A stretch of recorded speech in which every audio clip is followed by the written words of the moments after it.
Hi, isang magandang hapon po sa inyo lahat at welcome po sa aking pilot episode ng Balikatan for Progress YouTube vlog. So, mamaya ipapaliwanag ko po kung ano ba talaga yung layunin ng nabuo naming organisasyon na ang Balikatan for Progress. Pero bago yan, let me introduce first myself sa inyo, no? Ako po ay si Jun Obado. Ako po ay dating miyembro ng Philippine Army, isa pong opisyal. Ang last rank ko po ay kapitan at nanilbihan po ako sa Philippine Army sa halos 15 years, no? So sa loob ng 15 years na ito ay marami po tayong nakita sa pamamalakad sa ating gobyerno, kasi hindi lingid sa atin sa mga panahon na ito. Napakagulo ng ating gobyerno. Maraming issue, maraming kalukuhang mga nangyayari. Nakikita natin, naglaganap na rin yung mga vloggers diyan, kaliwat kanan, may pro BBM, may pro DDS. Kung titignan natin, sila nagbabangayan, no?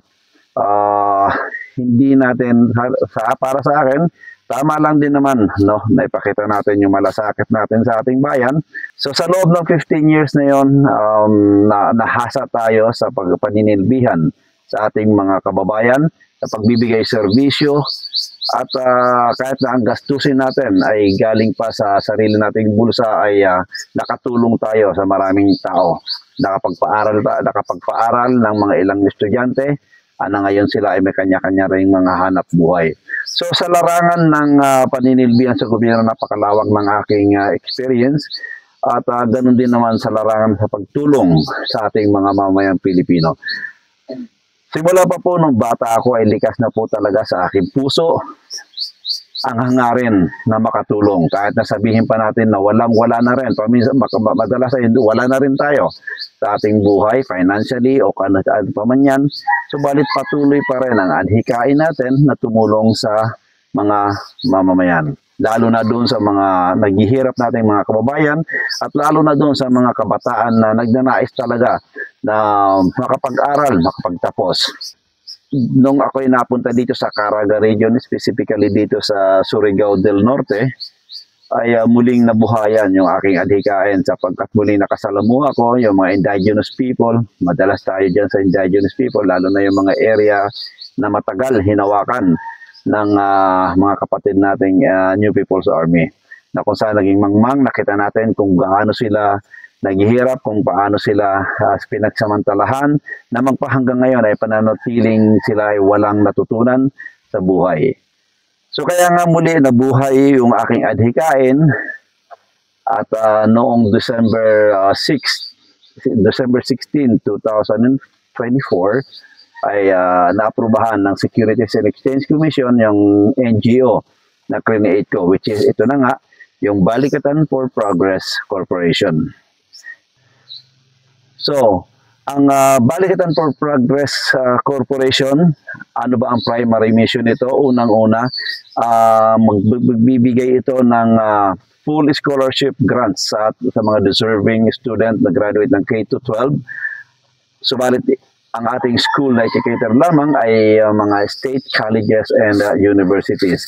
So ang aking pilot project ay dito sa Surigao del Norte, kung saan ako ay nanatili rito for almost 3 years now. Okay?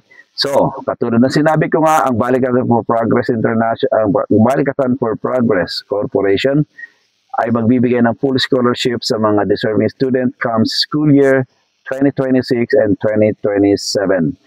So bago pa man dumating ang school year 2026-2027 ay magkakaroon pa rin tayo ng mga iba't ibang programa dito sa Surigao del Norte, ang pagbibigay ng kabuhayan sa ating mga kababayan na nais magkaroon ng tsansang magtrabaho. So ang aming first pilot project dito sa Surigao del Norte, ang pagkakaroon ng pa-training in coordination with the Vinard Security Training Academy based in Camp Crame, Quezon City. Magla-launch tayo ng first project natin dito sa Surigao del Norte ng basic pre-licensing security training.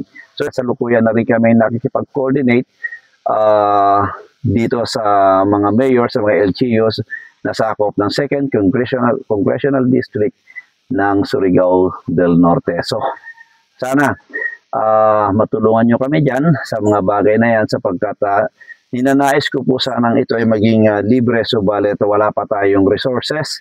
No, wala pa tayong resources sa pagbibigay ng libreng training sa ating mga participants. Subalit masasabi natin na maaring kalahati lang muna, no? 50-50, magbayad ang mga estudyante natin ng kalahati at gagawa natin ng paraan yung kalahati kung paano natin mababayaran ito o maililibre sila ng kalahati. So after naman ng training, marami tayong kausap ng mga security agency na kung saan pwede natin silang bigyan o i-post, i-deploy. So hindi lang ito basta training.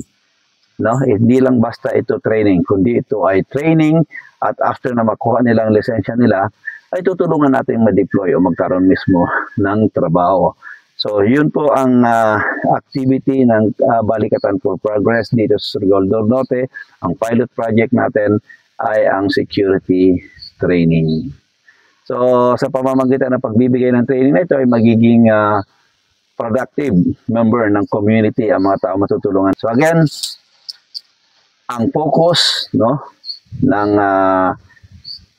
pagtulong natin ay doon sa mga nasa laylayan ng lipunan. Una, ang indigenous people, na kung saan sa mga nakaraang taon, sa mga nakaraang buwan, ako ay lagi nakikisalamuha sa mga indigenous people dito sa Caraga region, specifically sa Agusan del Norte and Surigao del Norte.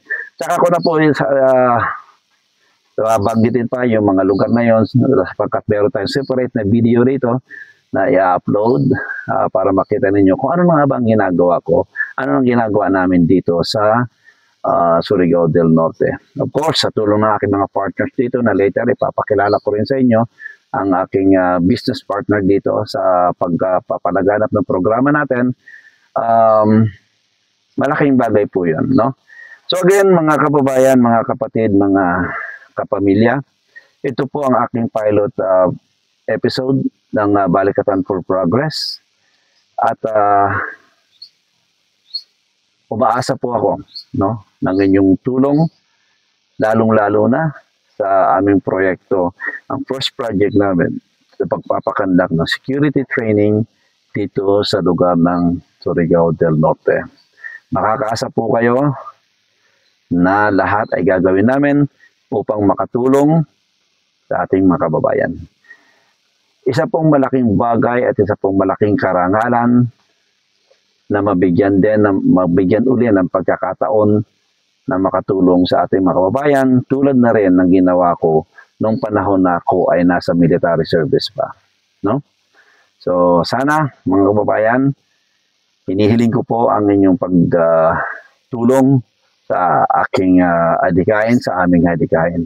So, paano nga ba kayo makakatulong? Unang-una, of course, kailangan nyo po mag-subscribe.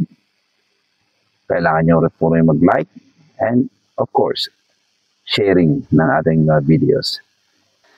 Maraming salamat sa inyong panunood sa aking pilot episode at makakaasa po kayo na marami pa po tayong programa na gagawin. Marami po tayong may upload ng mga videos sa mga susunod na panahon. Thank you and magandang hapon po ulit sa inyong lahat. Bye for now. God bless.